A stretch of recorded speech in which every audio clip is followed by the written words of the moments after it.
Ida for losing my mind after my wife's friend made her drink alcohol and tried to hook her up with another mammy. Wife went out with her friend for dinner. When her friend came over, she told us that it would just be her, my wife, and her other friends, and they'll be back in 2 hours or so, and my wife didn't really want to go, but I encouraged her to have fun. I was at home looking after our daughter, but my wife after an hour suddenly texts me to pick her up, and that she's drunk, and there's a man next to her, and she feels uncomfortable. Even if she wasn't uncomfortable, I would have went anyway. I was confused. 'Cause it was supposed to be girls only night, so why is a man involved? I asked myself to look after my daughter, and went to pick my wife up. I was angry, but I didn't want to embarrass my wife in front of everyone.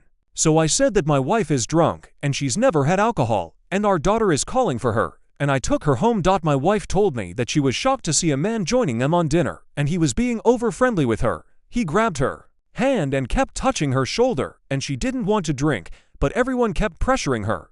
I told my wife it's not her fault, and she shouldn't blame herself, but I wanted clarification.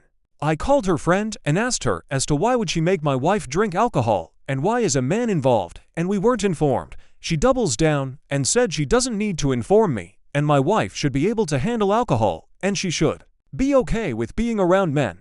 I called her a bit at H, and she's no true friend of my wife, and told her to stay away from both of us. I ended up telling everyone, their actual group, about what she did, and most of the women cut her a fan. She's as expected pissed, and she said that I didn't need to be so dramatic, and she's lost some of her friends because of me, and a few from their group says the same thing.